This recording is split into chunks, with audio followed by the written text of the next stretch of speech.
Hello, everyone. Last night I had a conversation on Community, and they really vote for Ryu and Bell shippers. We had a very big conversation about it, and I keep telling him that Ice is the only one for Bell. Well, actually, I'm a fan of Ryu and Bell myself, but I need to accept the fact that they are not meant for each other. Today I will present to you the content of our discussion on why Ice Wallenstein is the only one for Bell, and why it's even possible, despite others like Ryu, Sir or Freya, Hestia, Haruhime, and more, are showing interest in him. There's a passionate fan, emotional and easily invested in ships, asking me to, which do I think Bell will end up between Ryu and Ice? As a calm analyzer, logical and neutral but knowledgeable in Danmachi lore, I explained to him properly. We know that it's the biggest debate in the fandom, but if we're being honest, Ice isn't just another girl who likes Bell. She is the reason Bell became the Bell that we know. True that Ryu risked her life for him and Freya has done insane things just to help him, and Haruhime adores him, so why Ice over all of them? Alright, let's break it down, not as shippers but as storytellers.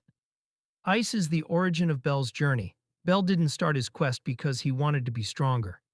He didn't start because of Hestia or Ryu or anyone else. His dream ignited the moment Ice saved him from that Minotaur, and that scene basically awakened something in him.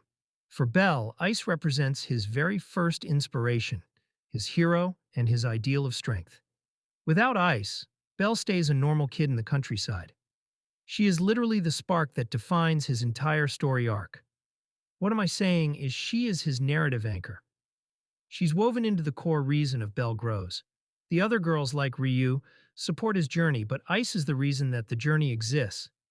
If you're telling me that emotional connection matters more than inspiration. Bell and Ryu bonded so deeply in the dungeon, especially in the Juggernaut arc. True, their connection is powerful, even romantic in some interpretations, but Bell and Ice grow together in a way that's mutual and foundational. Bell admires Ice, but Ice also grows because of Bell.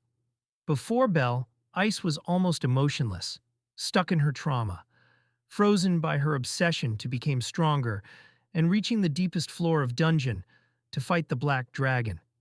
She was like a machine, focused only on vengeance. But Bell gave Ice her humanity back. He made her smile, doubt, feel jealous, nervous, and rediscover the joy of growing stronger with someone. It's a two-way evolution. Bell inspired by Ice, and Ice emotionally awakened by Bell. With the others girls, Bell only helps them, but they don't push his core development like she does. Let's be honest. Bell is heading toward a heroic destiny that involves gods, monsters, and the Black Dragon, and Ice is the only one capable of standing beside him in that final battle. Not behind him, but beside him. So why? Because she is strong?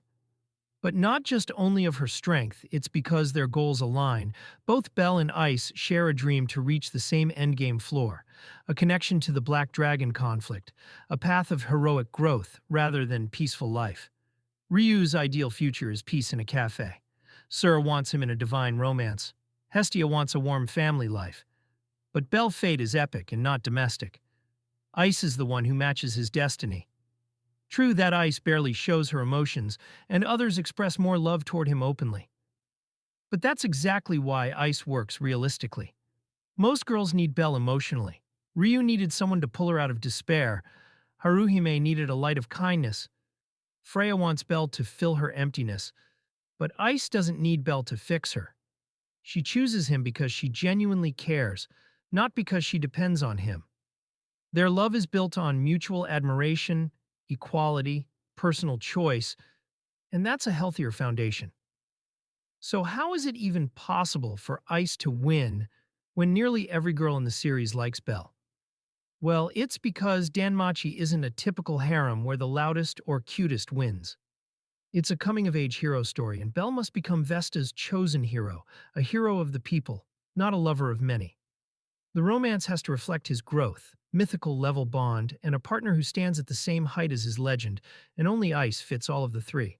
Think of it like this. Ryu is the tragic healing romance, Freya is the forbidden goddess romance, Hestia is the devotion or loyalty romance, Haruhime is gentle admiration. But Ice is the epic fated romance, the one matching the tone of Bell's myth. So it's not just who loves Bell the most, It's who fits the story he's destined for. In myth-based storytelling, the hero doesn't choose the sweetest love, he chooses the one who shares his destiny.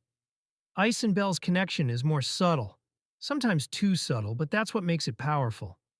Their relationship isn't built on immediate passion, it's slow burn and mutual growth over years. Belle isn't overwhelmed by her beauty anymore.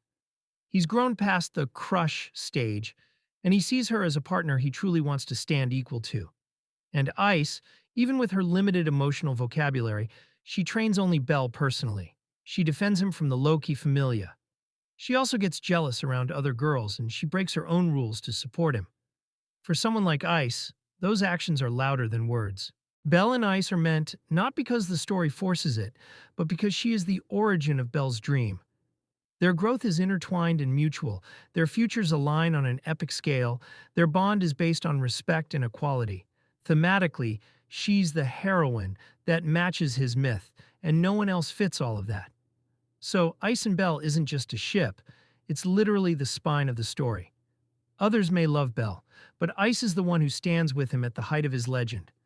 Our conversation ends with him accepting that Ice is the only one for Belle, but he's still rooting for Ryu on the side like I do.